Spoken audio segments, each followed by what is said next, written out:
So we are just coming out of Thanksgiving, and earlier this week, I think it was Wednesday morning, Tuesday morning we were at the Interfaith Breakfast, which, if you can imagine schmoozing at 6:45 in the morning, it started at 7, they wanted us there at 6:45.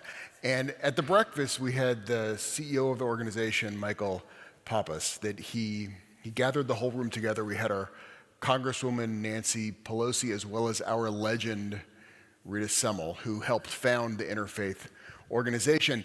And when he was speaking, he started off, and because it was such a gorgeous morning. You had every faith you could imagine in the room, everyone hugging each other, loving each other.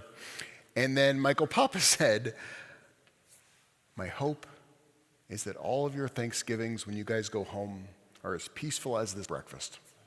And the entire room erupted in laughter. Because when we think of Thanksgiving and you think of families coming together, especially right now, the idea of it being that peaceful is like, hey. Even in the San Francisco Standard, I don't know if you saw this, but they gave a list of 10 topics to talk about to avoid politics. So you could kind of feed the table and not have to deal with them.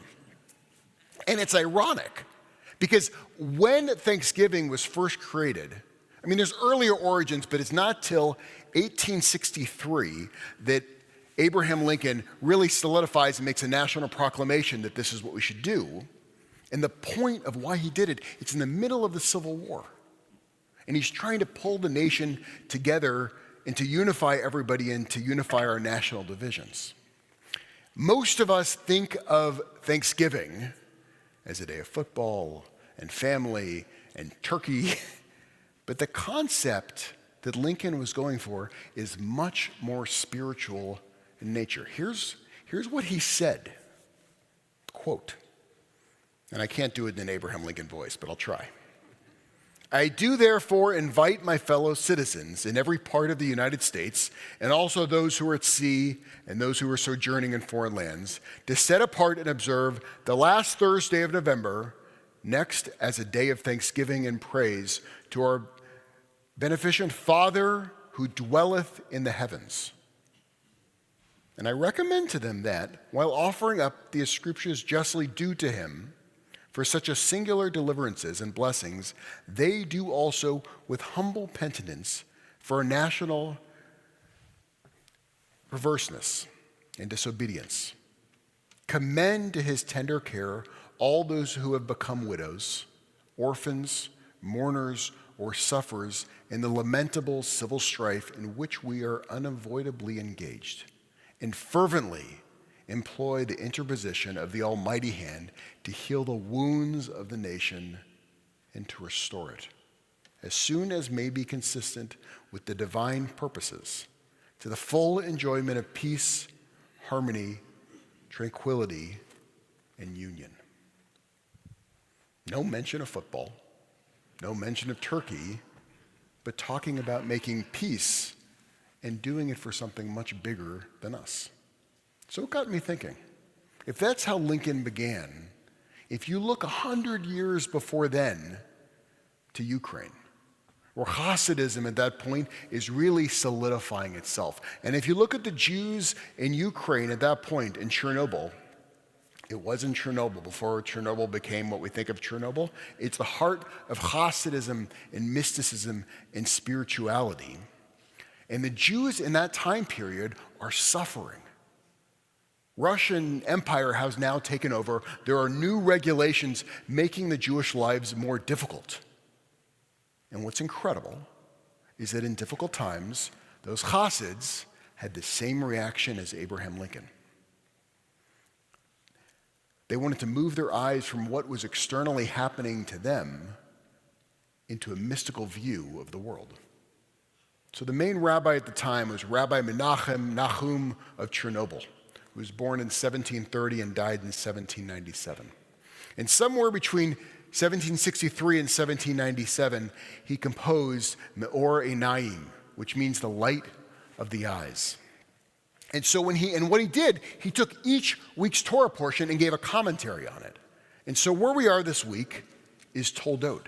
And so this is what he said about Toldot. And Toldot, it means generations. It's about generations that came before, but also it's the generations that are coming. So 350 years ago, this is what he was teaching. He pulled out the Torah and he looked at where we are in Genesis chapter 26, verse 18 to 19. He zeroes in on Isaac. And it says, Isaac dug anew the wells of water. He goes into the earth and he digs these wells of water. And then eventually, digging in this hard, dry, arid land, they finally hit a spring and fresh water comes up. And the way that he understands this is that he jumps into Jeremiah, where in Jeremiah, we find a line inside of there where God is referred to as the living waters. God is the living life source.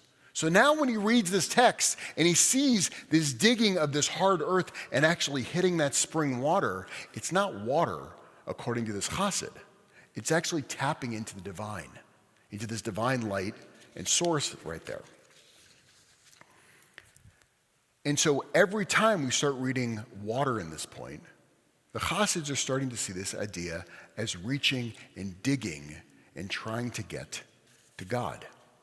Now, it's a different idea when we get to Hasidism, because the Hasids, they come out of the Kabbalists. The Kabbalists are before, and it's not Madonna. This is real Kabbalah.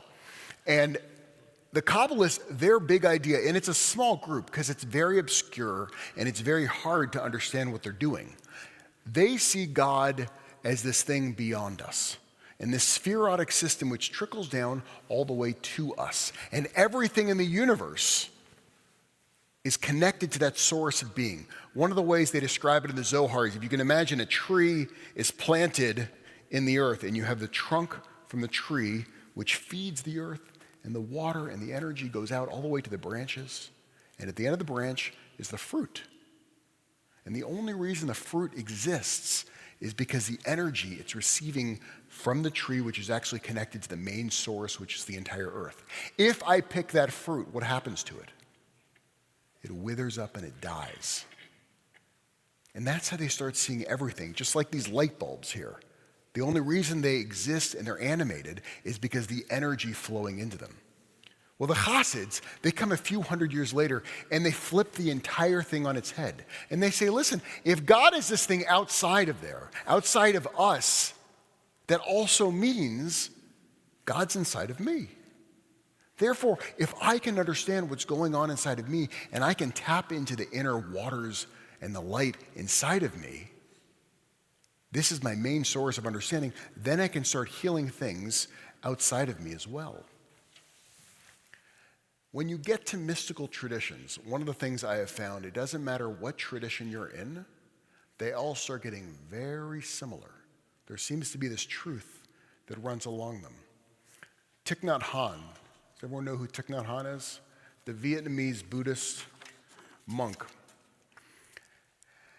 The way he describes the relationship to God is very similar to these chassids. The way he described it is individually when we see ourselves as separate from the world. But he says, when you look at us, we're like waves in the ocean. They seem distinct, they seem separate, but to a mystic knows the wave in the ocean is not actually separate from the ocean, it's directly connected to the ocean. And that wave is connected to that wave, and all the waves are connected, and they're not even waves necessarily because there's this depth of water that covers the entire world. Right now, the time that we're living in is that we're living in a time when we see each one of those waves as separate, as not connected, as not unified, as not part of the same ocean. But a mystic is one who actually sees that it is all interconnected.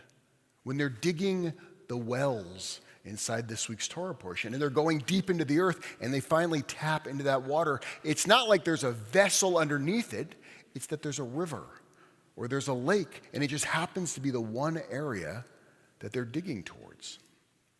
When we read Toldot in generations, and we think of those generations that came before us, it's a time for us to dig deep.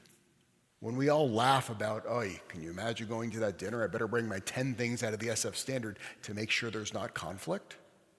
The Chassids are pushing us and saying our job is to dig and go beyond this surface bifurcation which we have among each other, in families, in communities, in cities, nationally, and also in the world, and start looking and realizing that there is no separation from any of this. We are all part of this oneness. The Toldot and the generations, it's not just about the generations that are now, but knowing that my DNA right here is the same living DNA as my parents and my grandparents and my great-grandparents. And the DNA is constantly connected to this very moment and everything that's coming after me and every person that I interact with. Because ultimately, God is infinite. And when you get to Thanksgiving, that's our original intent of this holiday, is trying to see not the separate, but the connected nature among all of us. And so this Thanksgiving season, it's a time for us to get back to that primary purpose that Abraham Lincoln spoke of, to give thanksgiving and praise to the infinite life source which is just beneath the surface, a surface we must work to dig through to tap the source of life, so that we may see that we are one with those in our families, one with those in our cities, one with those in our nation, and one with those in the world. And when we tap that water, it's then that we will begin to heal the wounds of the nation and to restore it as soon as may be consistent with the divine purposes, to the full enjoyment of peace, harmony, tranquility, and union. This Thanksgiving season is just that. It's a thanksgiving to the ultimate oneness that binds all of us. Amen.